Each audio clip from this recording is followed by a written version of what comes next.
ETF index mutual funds నేర్చుకుని stock మార్కెట్లో రాణించాలనుకుంటున్నారా? వెంటనే ఈ నెంబర్కి కాల్ చేయండి.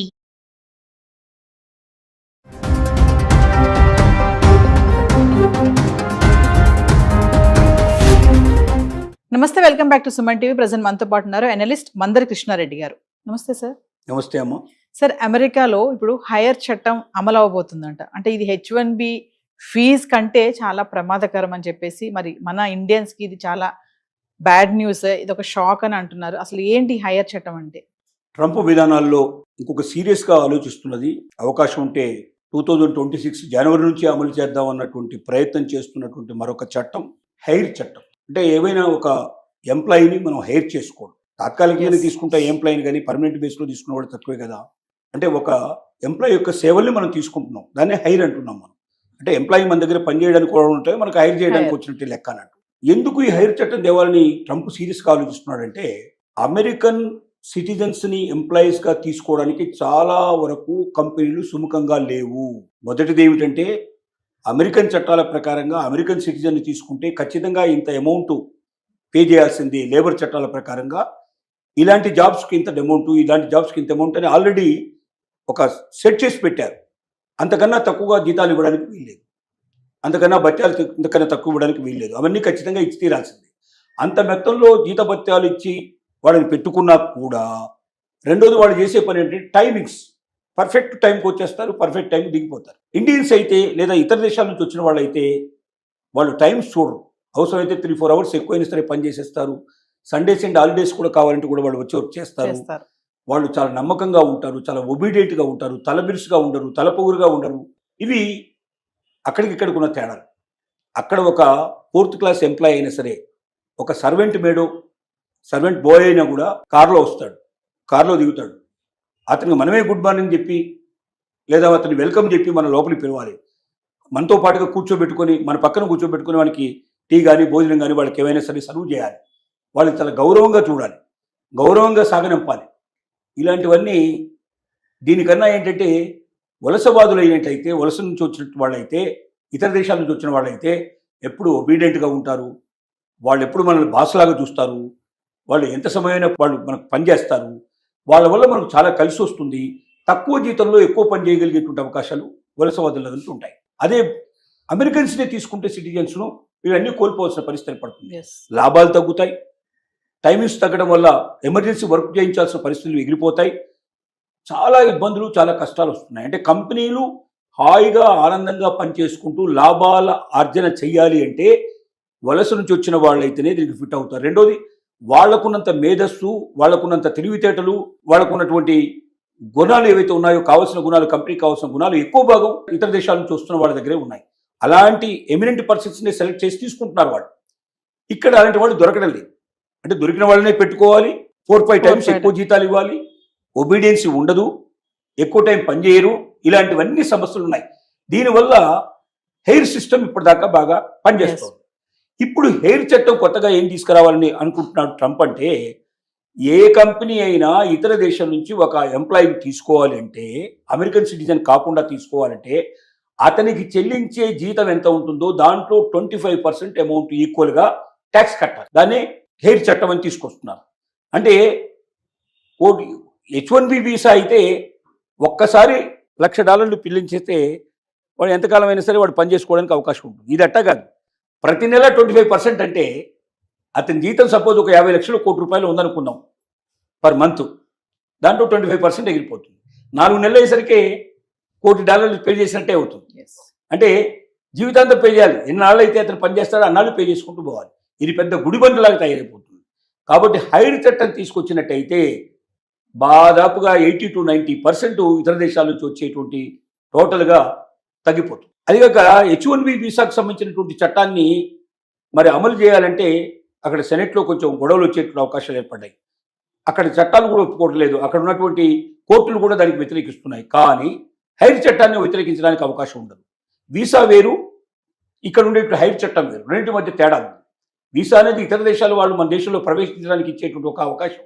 అది మన దేశం వాళ్ళు ఇతర దేశాలకు వెళ్ళాలంటే కూడా మనకు అవకాశం ఉంది. కాబట్టి ఒక దేశం వాళ్ళని మనం రిస్ట్రిక్ట్ చేస్తే రేపు పొద్దున మన దేశం వాళ్ళని వేరే వాళ్ళు రిస్ట్రిక్ట్ చేస్తారు. కాబట్టి అలాంటి చట్టాలు ఒప్పుకోవడానికి కష్టం. కానీ హెయిర్ చట్టాన్ని ఒప్పుకోవడానికి పెద్ద కష్టమైన విషయం కాదు. అది 100% ఆమోదించే అవకాశాలు ఉన్నాయి. ఒకవేళ ఈ చట్టం అమలు పరిస్తే 90% ఆఫ్ ది అదర్ కంట్రీస్ నుంచి వచ్చి పనిచేసేటువంటి వలసలో వచ్చేటువంటి విధానంలో వచ్చిన వ్యక్తులు ఎవరుతున్నారో వాళ్ళు రావడం ఆగిపోతుంది. కంపెనీలు ఆ సాహసం చేసే ప్రయత్నం చేయవు.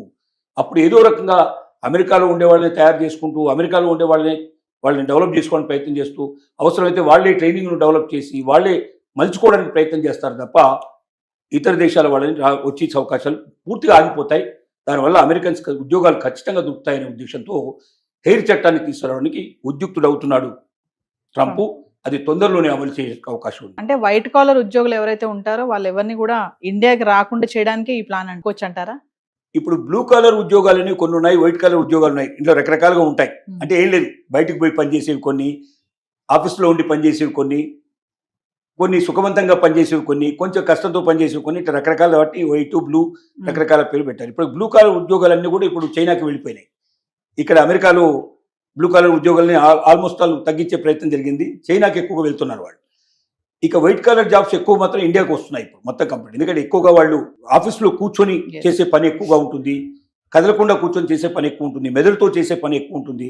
ఇవి వైట్ కాలర్ జాబ్స్. ఈ జాబ్స్ లో ఇప్పుడు అత్యధికంగా ఉన్న వాళ్ళు ఎవరంటే ఇండియన్స్. కాబట్టి ఆ జాబ్స్ కూడా ఇండియన్స్ కి రానియకుండా, ఇతర దేశాల్లోకి రానియకుండా అవి కూడా వాళ్ళకే ఇచ్చేటువంటి ఏర్పాటు చేయాలనేది ట్రంప్ యొక్క ఆలోచన. పోనీ హెయిర్ చట్టమే ఇంత ప్రమాదకరంగా ఉంది అంటే ఇంతకన్నా ప్రమాదకరమైనది మరొకటి తీసుకురావాలని ఆలోచనలో ఉన్నాడు. అదేమిటంటే ఏవైతే ఇప్పుడు అవుట్ సోర్సింగ్ విధానంలో సేవలు అందుకుంటున్నారో, అంటే అమెరికాలో కంపెనీ డైరెక్ట్గా పెట్టడానికి వీలేని వాళ్ళు అమెరికాకు మనుషులందరినీ తీసుకెళ్ళి అక్కడ సేవలు తీసుకోలేసిన వాళ్ళు లేరు, ఇండియా నుంచే సర్వీసెస్ తీసుకుంటున్నారు. ఉదాహరణకి ఒక హాస్పిటల్ లోపల ఆ రోజు ఎంతమంది పేషెంట్స్ వచ్చారో అంతమంది పేషెంట్స్ సంబంధించినటువంటి బ్లడ్ కానీ, లేకపోతే మిగిలిన వివరాలు కానీ, తర్వాత వాళ్ళకి సంబంధించినటువంటి అన్ని డాక్యుమెంట్స్ అన్నీ కానీ అక్కడ ఏం చేస్తారంటే పేషెంట్ రికార్డులో ఇవన్నీ కూడా వచ్చేటట్టుగా భద్రపరుస్తారు.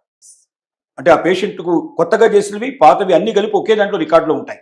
ఆ నెంబర్ కొట్టంగానే ఆ పేషెంట్కి ఒక నెంబర్ ఇస్తారు. ఆ పేషెంట్ నెంబర్ కొట్టంగానే ఆ పేషెంట్ సంబంధించిన మొత్తం కంప్లీట్గా డేటా, అతను పుట్టినప్పటి నుంచి అప్పటిదాకా ఉండేటువంటి మొత్తం ఇన్ఫర్మేషన్ అంతా బయటకు వస్తుంది. అతనికి ఎన్నిసార్లు ఆపరేషన్ జరిగింది, ఏం చేశారు, ఏం జరిగింది, ఆరోగ్యపరంగా అతనికి ఉన్నటువంటి ప్రతి లక్షణం, ప్రతి సంగతి తెలుస్తుంది. అంటే మళ్ళీ కొత్తగా పరీక్షలు చేయాల్సిన అవసరం లేకుండా వెంటనే వైద్యం మొదలు పెట్టడానికి అది ఉపయోగపడుతుంది. దానివల్ల సమయం కలిసి వస్తుంది, మనీ ఆదా అవుతుంది.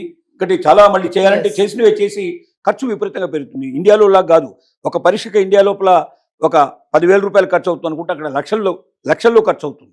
కాబట్టి వీటన్నిటిని నిరోధించడానికి అవకాశం ఉంటుంది. అది ఖచ్చితంగా మస్ట్ అన్నట్టు. అక్కడ ఉన్న చట్ట ప్రకారంగా ఒక పేషెంట్కు సంబంధించిన రికార్డ్స్ మొత్తం 100% అవైలబిలిటీ ఉండాల్సిన బాధ్యత గవర్నమెంట్ది. తర్వాత కొన్ని కంపెనీస్కి దాన్ని అవకాశం ఇచ్చారు. ఆ కంపెనీల పని ఏమిటంటే మొత్తం రికార్డ్స్ అన్ని భద్రపరచాలి. వాళ్ళు అన్ని హాస్పిటల్స్ నుంచి ఇన్ఫర్మేషన్ తీసుకొని భద్రపరచాలి. లేదా హాస్పిటల్స్కి అప్పచెప్పారు, మీ హాస్పిటల్లో ఎంతమంది పేషెంట్స్ వస్తారో అంతమంది సంబంధించిన రికార్డ్స్ మీ దగ్గర రెడీగా ఉండాలి. అది అక్కడే చేయాలంటే, అమెరికాలోనే ఇవన్నీ చేయాలంటే విపరీతమైన ఖర్చు వస్తుంది. ఒక పేషెంట్కు వాళ్ళు చేసే ఛార్జ్ కన్నా పేషెంట్స్ రికార్డులు భద్రపరచడానికి అయ్యేటువంటి ఖర్చు చాలా ఎక్కువ. కాబట్టి ఏం చేశారంటే పేషెంట్ సంబంధించిన ఇన్ఫర్మేషన్ మొత్తం వాళ్ళు ఏముంది ఆన్లైన్లో మొత్తం ఇన్ఫర్మేషన్ పంపించచ్చు, వాట్సాప్ రూపంలో, లేదా కాపీ చేసి పేస్ట్ చేసేస్తే ఇమీడియట్గా మొత్తం ఇన్ఫర్మేషన్ వచ్చేస్తుంది కంప్లీట్గా. దాన్ని తీసేసుకొని కంప్యూటర్కి పంపించచ్చు. అలా పంపించినప్పుడు ఇక్కడ వాళ్ళు ఏం చేస్తారంటే దాన్ని అంతా ఒక పేషెంట్ దాంట్లోకి వచ్చేటట్టుగా చేసి దాన్ని ఏ రూపంలో ఎలా పెట్టాలో, పీడిఎఫ్లో పెట్టాలో, మిగతా దాంట్లో పెట్టాలో అన్నీ పెట్టేసి కంప్లీట్ చేసి ఆ ఫైల్స్ తిరిగి రిటర్న్ చేస్తారు. అది పేషెంట్కు అక్కడ వాళ్ళు భద్రపరిచి పెడతారు. అంటే వాళ్ళకి ఏమవుతుందంటే అమెరికాకు ఎంప్లాయీస్ని తీసుకెళ్లాల్సిన అవసరం లేకుండానే అక్కడ అయ్యే ఖర్చులు ఒక 5%, 10% ఖర్చు పెడితే వాళ్ళకు ఇండియాలోనూ లేకపోతే ఇతర దేశాల్లో నుంచో ఆ రికార్డ్స్ అన్ని చేసే అవకాశాలు ఉన్నాయి. అందులో అత్యధికమైన సర్వీసులు ఇండియా నుంచి పెడుతున్నాయి. 70% అవుట్ సోర్సింగ్ మొత్తం సంబంధించిన సర్వీసెస్ అమెరికాకు ఇండియా నుంచి అందుతున్నాయి. ఇప్పుడు ఈ అవుట్ సోర్సింగ్ అయ్యేటువంటి ఏదైతే ఖర్చు వస్తుందో, ఆదాయం ఖర్చు పెడుతున్నారో, అవుట్ సోర్సింగ్కి ఎంతైతే డబ్బు చెల్లిస్తున్నారో అమెరికా నుంచి అమెరికన్ కంపెనీస్, దాంట్లో 25% ట్యాక్స్ రూపం లోపల అమెరికా ప్రభుత్వానికి చెల్లించాలని కండిషన్ తీసుకురాబోతున్నాడు. ఇది పెడితే చాలా కంపెనీలు అవుట్ సోర్సింగ్ ఆపేసే అవకాశం ఉంది. అవుట్ సోర్సింగ్ ఆపేస్తే మనకు వచ్చే జీడిపిలో 65% జీడిపి, అంటే 100 రూపాయలు మనకు ఆదాయం వస్తుంది అంటే కేంద్ర ప్రభుత్వానికి, దాంట్లో 65 రూపాయలు సుమారుగా అవుట్ సోర్సింగ్ ద్వారానే, సర్వీసెస్ ద్వారా మొత్తం సేవల్లో వస్తుంది. ఆ మొత్తం సేవల్లో ఎక్కువ భాగం విదేశాల నుంచి వచ్చేటువంటి దాంట్లో అమెరికా నుంచి వచ్చేది 70% సుమారుగా ఉంది. అంటే ఇంత పెద్ద మొత్తంలో వచ్చేటువంటి డబ్బు ఆగిపోతే ఇండియన్ ఎకానమీకే పెద్ద దెబ్బ తగిలే అవకాశం ఉంది. ట్రంప్ యొక్క మూడవ ఆలోచన ఏమిటంటే అమెరికా వాళ్ళకి ఉద్యోగం ఇప్పించాలని ఒక ఆలోచన అయితే, ఇతర దేశస్తుల వాళ్ళని తగ్గించాలని ఇంకొక ఆలోచన అయితే, భారతదేశాన్ని దెబ్బ కొట్టాలనే ఆలోచన మూడవ ఆలోచన. భారతదేశాన్ని ఎందుకు దెబ్బ కొట్టాలనుకుంటున్నాడంటే ప్రపంచ దేశాల్లో ఇప్పుడు భారతదేశం మనకు ఉన్న ప్లేస్ లోపల 4th ప్లేస్లో ఉన్నట్టు దాన్ని 3rd ప్లేస్ నుంచి 1st ప్లేస్కి వచ్చే అవకాశాలు మూడో దేశం నుంచి ఇప్పుడు 1వ దేశం రావడానికి మనం ప్రయత్నం చేస్తూ ఉన్నాం. ఈ 1వ దేశంగా వచ్చి అమెరికాను కూడా మించిపోవడానికి అతి ఉరకలు వేస్తున్న దేశం ఏంటంటే భారతదేశం. ఇంకా వేరే వాళ్ళు ఎవరు ఈ కాంపిటీషన్లో లేరు ప్రస్తుతానికి. అంటే భారతదేశాన్ని ఏమాత్రం కూడా ఎంకరేజ్ చేసినా, భారతదేశాన్ని మనం మనకు జాగ్రత్త తీసుకోకపోతే, భారతదేశాన్ని మనం కంట్రోల్ చేయకపోయినట్టయితే ఈ దేశం అమెరికాను డామినేట్ చేసి నెంబర్ 1 దేశంగా ప్రపంచం లోపల best country, greatest country, number 1 place country కావాలని మోడీ చాలా పథకాలు వేశాడు, ప్లాన్లు వేశాడు. అందుకే లోకల్ ఫర్ వోకల్ అని, తర్వాత మనం పూర్తిగా వికసిత్ భారత్ అని రకరకాల తీసుకొచ్చి ఇక్కడే అన్ని వస్తువులు తయారు కావాలి. చైనాలో ఇవాళ అయితే చిన్న గుండు సూది నుంచి హెలికాప్టర్ దాకా అక్కడే తయారయ్యే అవకాశం ఉన్నాయో ఇక్కడ కూడా అలాగే తయారు చేయాలని ఇతర దేశాల నుంచి దిగుమతి చేసుకోకుండా వాళ్ళకి ఏం కండిషన్ పెడుతున్నా అంటే మా దేశంలో తయారు చేయండి,